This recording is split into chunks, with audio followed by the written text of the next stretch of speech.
Okay, good evening. Today is Tuesday, April 26th. At 11 o'clock, I'd like to call the City of Twinsburg Caucus meeting to order.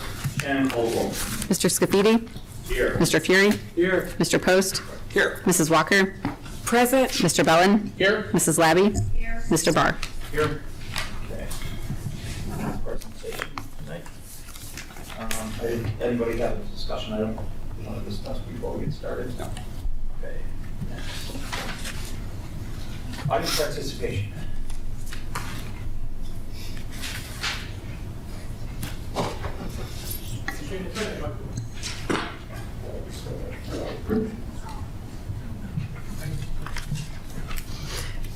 First tonight we have Sue Clark.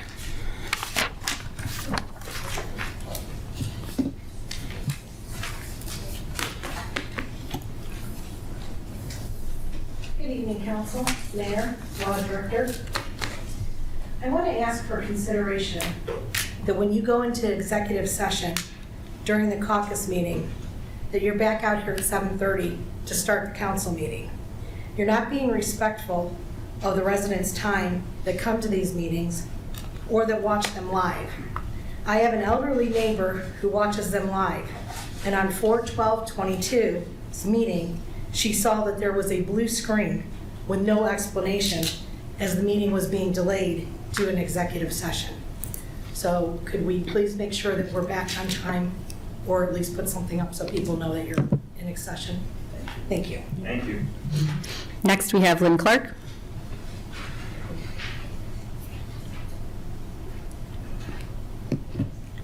Good evening. Lynn Clark, 2485 Old Mill Road, and I wanted to talk just a couple of minutes about the comprehensive plan. Now, have there been any changes since it was originally presented? No, there have not. And so I'm going to just once again say, why not? Because we've made a point 2 or 3 times about some of the perceived shortcomings. The one in particular, as you might well imagine, is the apparent inconsistency between the way there's 2 places in the city of Twinsburg where I-2 abuts residential property. The one over on Ravenna Road, it states in the comprehensive plan that development of that I-2 property is inconsistent with the neighborhood. Now, for whatever reason, it's seemingly the same as on Old Mill. Only thing is, on Ravenna Road, they've got public water. Old Mill is on wells. If anything, it should be opposite. Old Mill should be more protected than the property on Ravenna. Now, I don't know if I'm allowed to ask questions or not, but why does this inconsistency exist, even though we've mentioned it every opportunity that we've had? This is a caucus meeting. Mr. Finch or Ms. you want to answer that?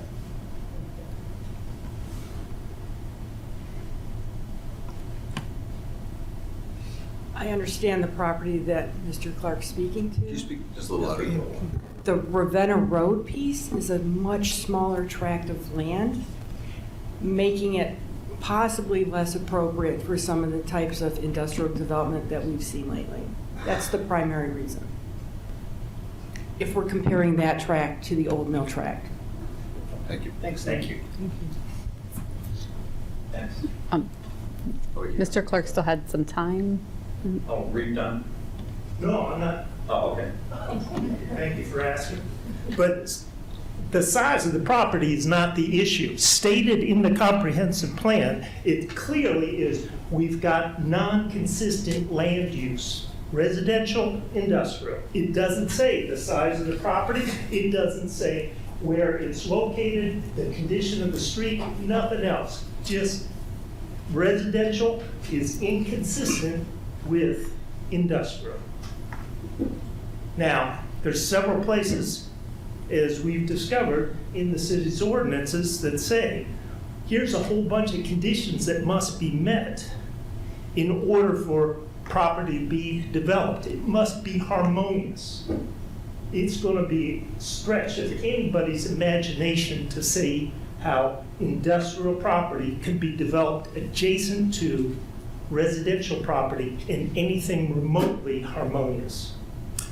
And when you think of what's the definition of harmonious, think of if it was in your backyard, in your front yard, in your neighbor's side yard, would you like that in that place?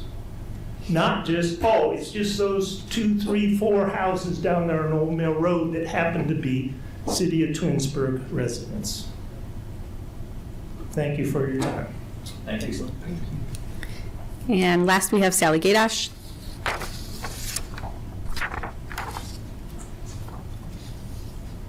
Okay, thank you, Council. I'm here to support the people on Old Mill Road. And the reason is I've been hearing all these stories of what's going on in Old Mill Road. And I recall, and if you recall, I'll remind you, that when the last lawsuit that was lost by the city was a height area, and the courts ruled the limit of height.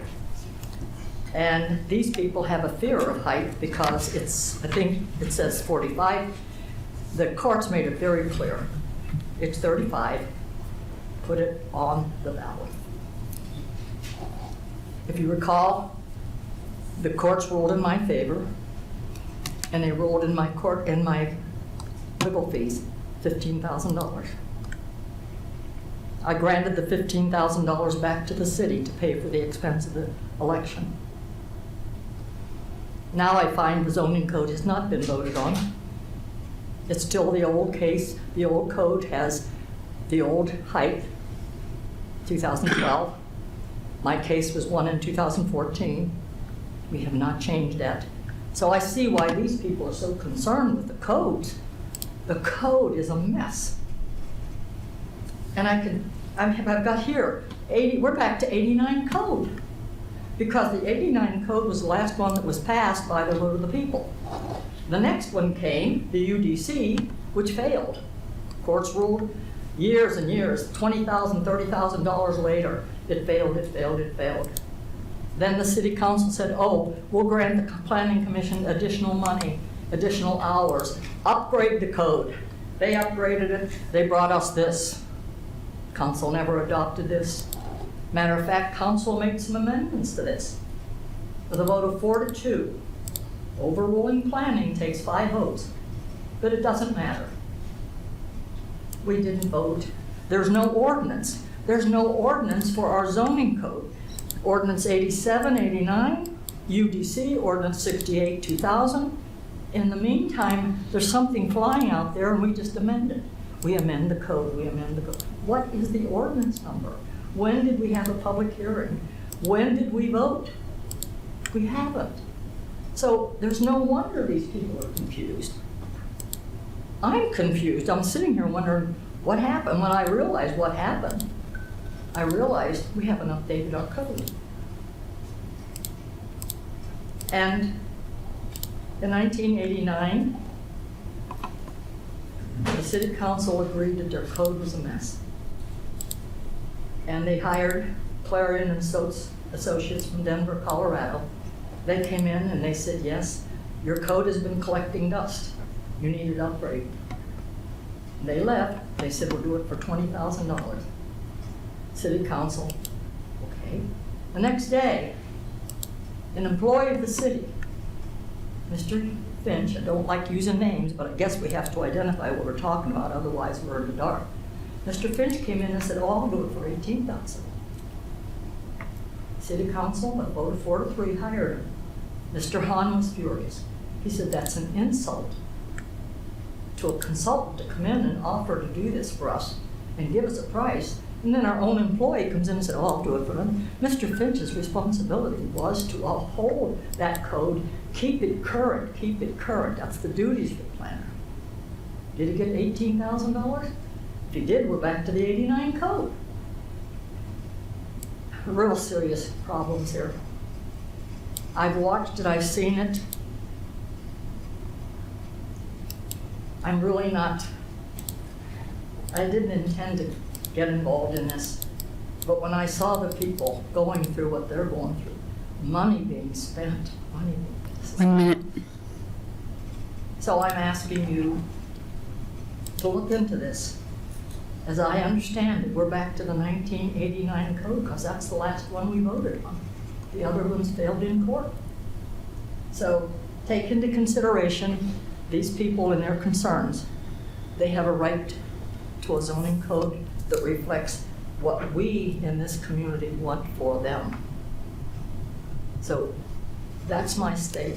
I do want to say one thing. I did meet with your law director. I was very, very pleased. He's got all the credentials that we need. I was very impressed. I was impressed with his philosophy and his purpose. I even asked, why did you get into law when you were into anthropology?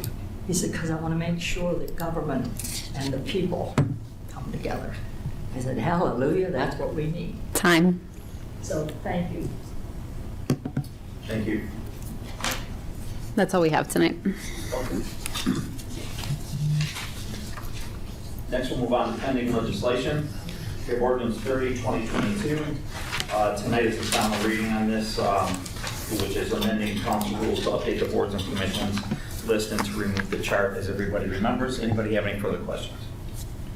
Okay, next we have 37, 2022. This is to adopt the 2021 comprehensive plan, and this is also on final reading tonight and will be voted on. Any questions? Discussion? All right, then we have 39, 2022. This ordinance is to approve the list of auction items. There was another list sent out with an updated list of auction items to be added, and this is on second reading tonight. Anybody have any discussion on that? Okay, then we have Resolution 49, 2022. This is to appoint 2 members to the Parks and Rec Commission. The residents are Carol Miller from Ward 4 and Robert Coleman from Ward 5. Any questions there? Okay, then we have Resolution 50, 2022. This resolution will appoint the remainder of the Districting Commission. The residents are Leonard Taylor Jr. from Ward 2, Paul Levine from Ward 3, Lori Stewart from Ward 4, and Mark Little from Ward 5. As you might remember, Sue Clark was previously appointed to represent Ward 1 in Resolution 25, 2022. Any questions there? Okay, then we have Resolution 51, 2022. This is our standard resolution that we do. Council passes approving the monthly financial statement.